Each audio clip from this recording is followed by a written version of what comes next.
প্রিয় BA third সেমিস্টারের ছাত্রছাত্রীরা, আজকে আমি একদম লাস্ট মিনিটের লাস্ট ফিউ মিনিটসের তোমরা রিকোয়েস্ট করেছো যে স্যার একদম বাছাই করা প্রশ্নগুলো বেছে দিন যেগুলো আমরা একটু চোখ বুলিয়ে যেতে পারি। তো এমনই প্রশ্ন তোমাদের সামনে তুলে ধরছি। তোমাদের একটি মডেল প্র্যাকটিস সেট আমি আগেও দিয়েছিলাম, তোমাদের বলেছিলাম দেখে নিতে, তোমরা অনেকেই পাচ্ছ না। আমি তোমাদের সামনে একদম লাস্ট মিনিটের সেই এমন প্রশ্নগুলো তুলে ধরছি যেগুলো পড়লে আশা করি তোমরা অনেক অনেক উপকার পাবে তোমাদের পরীক্ষায়। তোমাদের ইতিহাসে যেরকম, এডুকেশনে যেরকম 100%-এর ওপরে প্রশ্ন কমন এসছে, পলিটিক্যাল সায়েন্সেও তোমরা পাবে। তো দেখে নাও, নিম্নলিখিত প্রশ্নগুলির উত্তর দাও প্রতিটি একটি বাক্যে। ভারতীয় সংবিধানের জনক কাকে বলা হয়? ভারতের সংবিধান গৃহীত হয় কত সালে? ভারতীয় সংবিধানে বর্ণিত যুগ্ম তালিকার অন্তর্ভুক্ত দুটি বিষয়ের উল্লেখ করো। ভারতীয় সংবিধানের উল্লেখিত একটি মৌলিক কর্তব্যের উল্লেখ করো। বর্তমানে কেন্দ্রীয় তালিকাভুক্ত বিষয়ের সংখ্যা কত? স্বেচ্ছাধীন ক্ষমতা কে ভোগ করেন? ভারতের পার্লামেন্টের যে কোনো একটি কমিটির নাম লেখো। লোকসভা ও রাজ্যসভার যৌথ অধিবেশন কে আহ্বান করেন? অর্থ কমিশনের একটি কাজ উল্লেখ করো। গ্রাম পঞ্চায়েতের একটি কাজ উল্লেখ করো।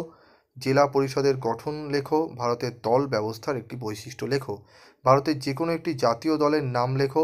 সংসদের যৌথ অধিবেশনে কে সভাপতিত্ব করেন?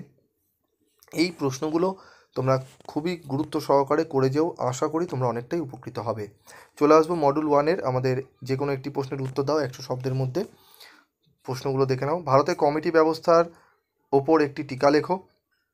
ভারতের সংবিধানের 14 নং ধারাটি আলোচনা করো। ভারতের কেন্দ্র ও রাজ্যের আইনগত সম্পর্কটি আলোচনা করো। এই 3টি প্রশ্ন খুবই গুরুত্বপূর্ণ, করে গেলে আশা করি তোমরা এখান থেকে প্রশ্নের 10-এর কমন পাবেই পাবে। যে কোনো একটি প্রশ্নের উত্তর দাও। ভারতের প্রধানমন্ত্রীর ক্ষমতা ও পদমর্যাদা আলোচনা করো। ভারতের কেন্দ্র ও রাজ্যের মধ্যে শাসনতান্ত্রিক ক্ষমতার বন্টনের উপর একটি সংক্ষিপ্ত টিকা লেখো।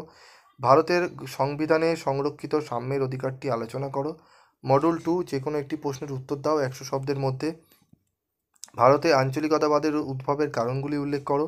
ভারতের নির্বাচন কমিশনের কার্যাবলী আলোচনা করো।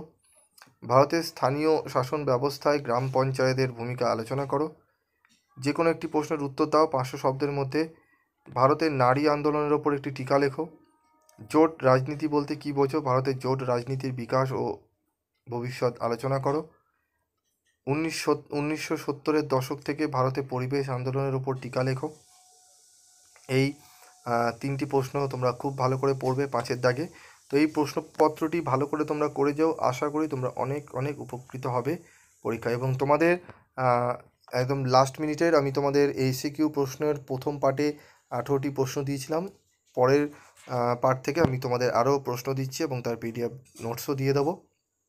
তোমরা পড়ে নিয়ে সেগুলো রেডি করে নাও আজকে রাতের মধ্যে।